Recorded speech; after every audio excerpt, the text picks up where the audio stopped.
let me set the stage for today's episode. This isn't a surface level conversation. We're getting into real world insights, what works, what doesn't, and how to apply what you hear today in a practical way, whether you're building a business, a brand, or your next opportunity. I want you to stay with me until the very end because I'm offering a free bonus specifically for listeners who finish the episode. Something that can help you skip the line and move faster if being on this show is something you've been thinking about. All right, let's get into today's conversation. Hey guys, welcome to the Financial Freedom Podcast. Today's guest is hailing from Israel. He's a startup founder. Today's talk is about entrepreneurship, the startup scene, how he's helping clients. I'm happy to have him on. Laurent, welcome. Thank you, Christopher. Happy to be here. Discuss your journey and what led you to start a company in Israel. I've been an entrepreneur all my life. Started my first company in 1993 in France in the environmental business. Just after the internet started, I've been a geek all my life. By 2002, I decided as a young married man to move to the US and live the American dream. I went right after the bubble. Probably the best decision I've ever taken in my life. I like to call it the Far West. Everything was possible. Big people, big companies at that time lost everything. And the new one just were coming. Google was hardly starting. It was a beautiful time. In a certain way, it reminds me of what we're living right now with AI. I worked in the US until 2020. I came back to France because I still had my business. About 8 months ago, while I was starting my new venture, I decided, because of certain connections, to move to Tel Aviv. The startup scene is exciting and brings a new perspective. Talk about what GetOblic does, voice first AI local business directory. What is that? Let's first by what it's not, because everybody and their mother and grandmother are trying to sell voice AI to every businesses. It's pretty fair knowing that 5 years from now, every business will be equipped with voice AI, with chatbots or voicemail. The idea to deliver voice AI as a SaaS business was not enough. Every time I launch a venture, I work on the product to deliver the best possible. Once you have that, I literally put it on the side and focus on the customers, because that's where you bring value. Believe it or not, value doesn't come from the product itself. It's from how the customer is going to use the product, how he's going to feel like this is a no-brainer and he's going to be your customer for a lifetime. GetOblic was created as a directory for local businesses. Every page listing for any business has a voice AI, free. So as now we have 1.6 million businesses all over the USA listed, which means we have been able to deploy 1.6 million voice AI. That's a difficult task, if you ask me, to be able to deploy a voice AI and agent at the same time that are all working and all already engaging with customers without businesses knowing that we exist. So when a customer finds GetOblic, he lands to a page, he engage with the voice AI, get in touch with the business, which gets a free lead, and know that we exist. When that happens, claim the page, edit the information, which will train the voice AI. Even more, whenever he's ready, he can move to subscription, where the voice AI become his own tool that he can either with a widget put on the website, a virtual phone line, and everything needed. The idea, Christopher, is not to sell a product, is bringing value to our customer even before they know we exist for free. There's another layer that appear after 3 months. I think we're going to have a discussion about that, which is not only about creating a business. You discover certain values you couldn't imagine. When we first launched, obviously our number one metrics was how many subscribers are we going to get, right? Any business wants customers. Now, believe it or not, it's secondary. We think that our number one metrics is how many minutes per day are users spending on my platform and engaging with voice AI. Because when you take companies such as Google, right, the biggest online company in the world, from the moment you open your laptop or engage with email, browse, purchase, they know everything about you. But the moment they handle the phone number of a local business, there's a data cut and there's a whole infrastructure layer of voice engagement between customers and small businesses. By leveraging data, we train our agents to be smarter. For every, we get information on how people behave, engage, what they want. This is where the real value of GetOblic is today. I'm Gen X millennial. We're so used to website now apps. My niece and nephew are using chatbots. What do you believe the future interface of internet will be? Voice and not screens. How should people envision this? You're talking with someone that hates to talk over the phone. For me, a lot of disconnection. You have to talk, engage, see what's happening. When we say GetOblic is a voice-first platform, we envision it to be a voice-only platform. The web will, I think, within the next 2 or 3 years, disappear behind the voice layer. A lot of people today, when they are engaging with LLM, grab their phone and ask Gemini or ChatGPT, and it works perfectly. Life is a matter of balancing. I remember when I was young, my parents tell me, listen, you watch too much TV, you don't read enough books. Then the internet came and you only spend your day reading, right? Because at that time, there was not enough bandwidth to have video and phone. And then video came and you stop reading, right? You have social media and then read again. Now it's the new age of voice. It's a natural way to engage. Once the technology has reached that threshold where the engagement feels natural, it allows users to give and take. It's very hard to explain, but more human relationship with the machine, which will create a better quality product. We are entering the age of voice. Inflection point where people are using their voice. Talk about the barriers to using voice. When I open my phone to message somebody, I could use my voice because it's hard to type. It's really annoying, misspellings. But then I'm like, you use your voice, but it's so weird to use my voice. How do you overcome this barrier? A company in Tel Aviv raised $80 million because their technology pushed sounds away. The main barrier for using voice is the noise around you. You don't want people to listen to you, what you're saying, and you don't want the noise to be inflecting on the discussion you're having with the agents. We're living in an incredible age where we don't run after the technology. By the time we launch, it's already ready and serving. Everything that would have been an issue 6 months or a year ago regarding voice interaction is an issue. So you have the quality of understanding on the other side. You have latency, which has improved dramatically.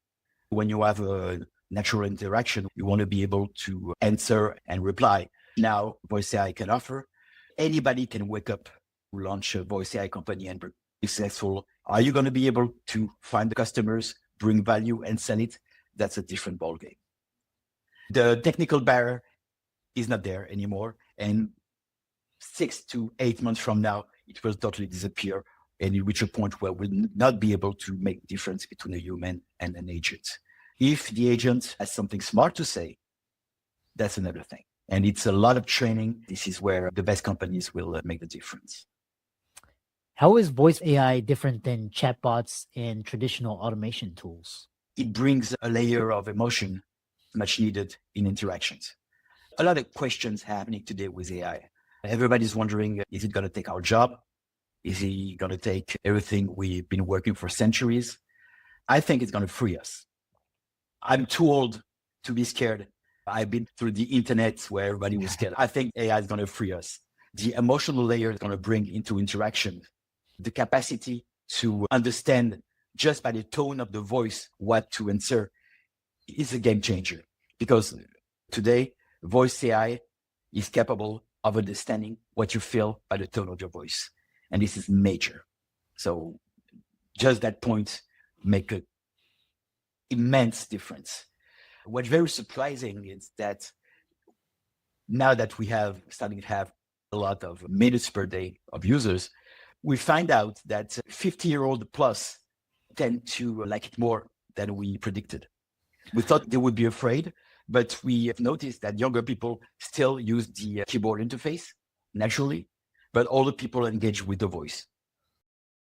Quick pause here, because if this conversation is resonating with you, you'll want to stay until the very end. At the end of this episode, I'm giving listeners who finish priority access and the ability to skip the line if being a guest on this show is something you've been considering right now. No action needed. I'll share exactly how it works at the end of the episode. All right, let's get back to the conversation. I remember you were alluding to books. My book consumption is audio through Audible. For entrepreneurs who understand AI before the mainstream, what emerging opportunities exist? I'm trying to think what's not an opportunity today. If you're willing to work and be hands-on, you can be an expert in almost any subject within a week. My partner and I have a game we wouldn't have dreamt of years ago. Is we're going to spend as less money as possible, work as much as possible, and we want not only to be successful with our project, but we want it to be a learning curve. I've never learned so much in my life. And the fact that I am interacting with LLMs that are patient, elegant, explains everything at the pace that I need, allows me to become a better professional and understand more about myself. In our company, we don't have man against machine interaction. We literally have an HR relationship with our LLMs. We tell them what they're doing good, what they're not doing good.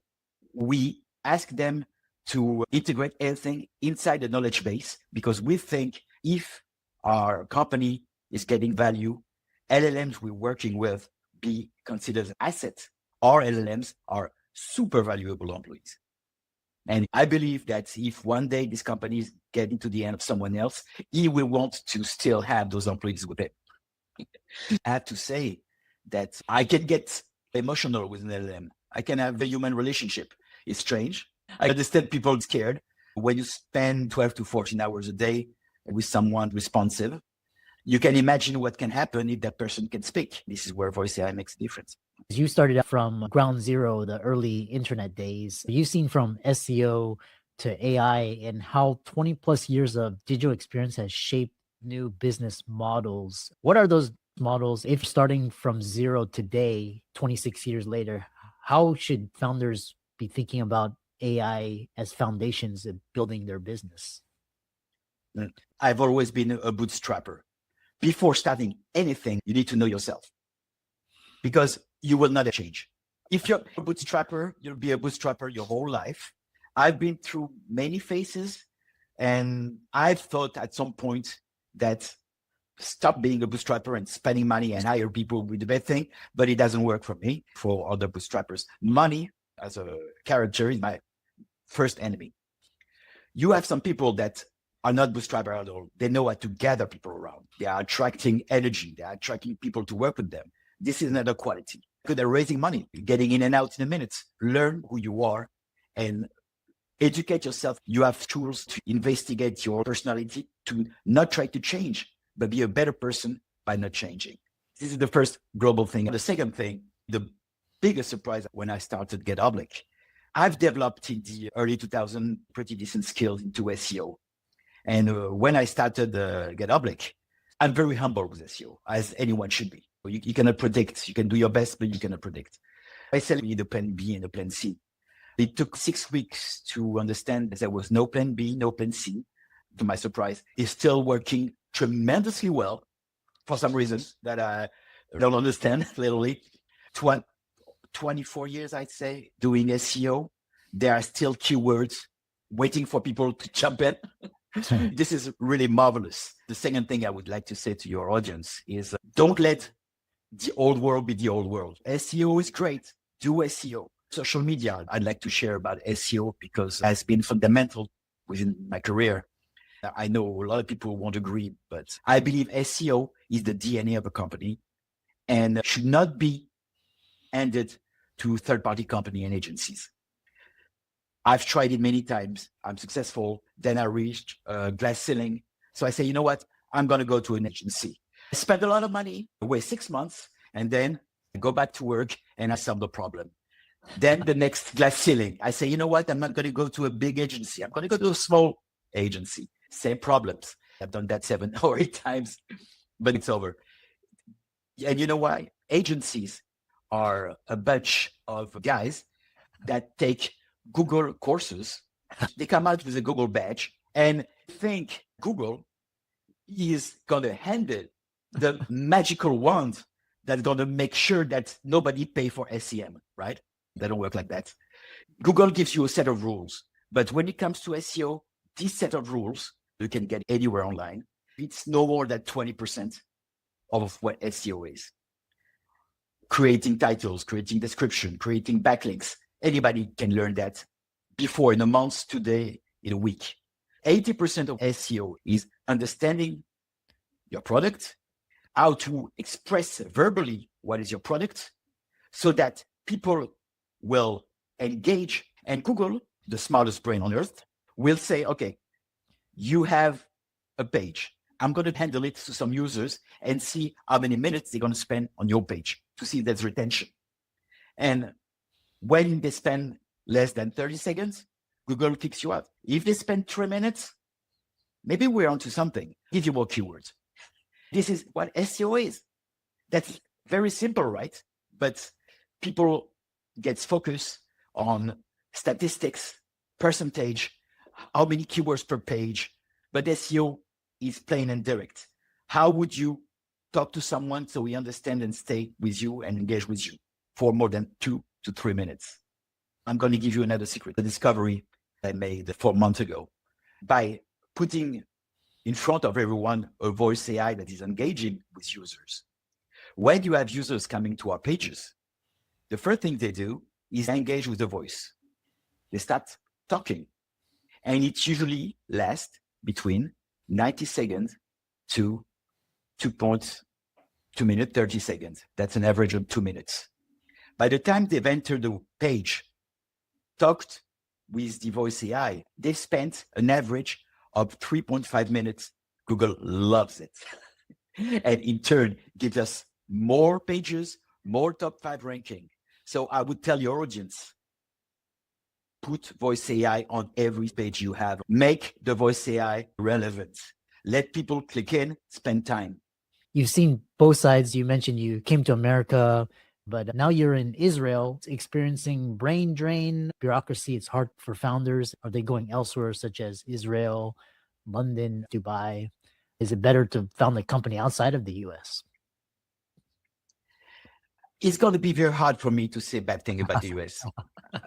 I'm going to be very honest with you. It was a tremendous time. My children are Americans.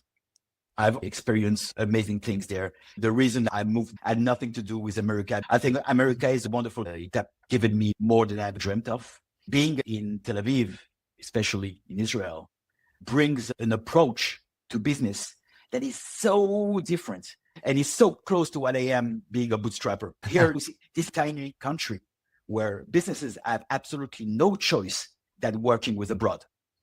So you have to have a big vision.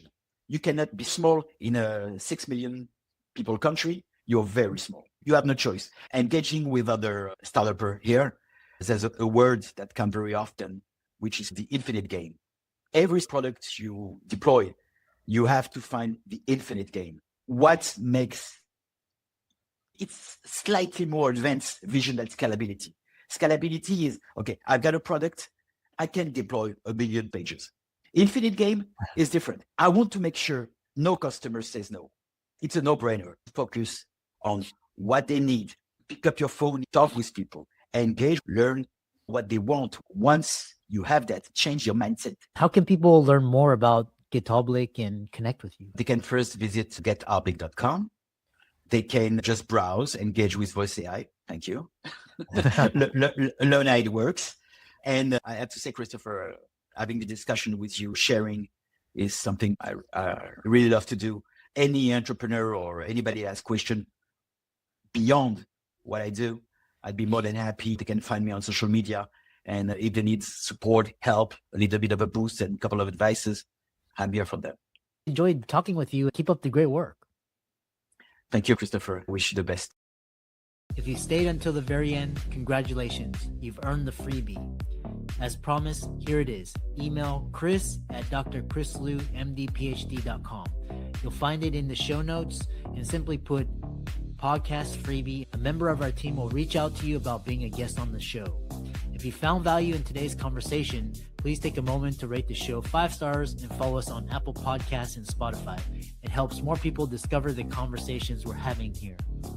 To be a premium guest on the show, book a spot or join our podcast community. You'll find the links in the show notes below. And if you're looking for more personal guidance, you can book one-on-one coaching call with me. Our books, products, and courses are linked in the show notes. Thanks again for listening, and I'll see you in the next episode.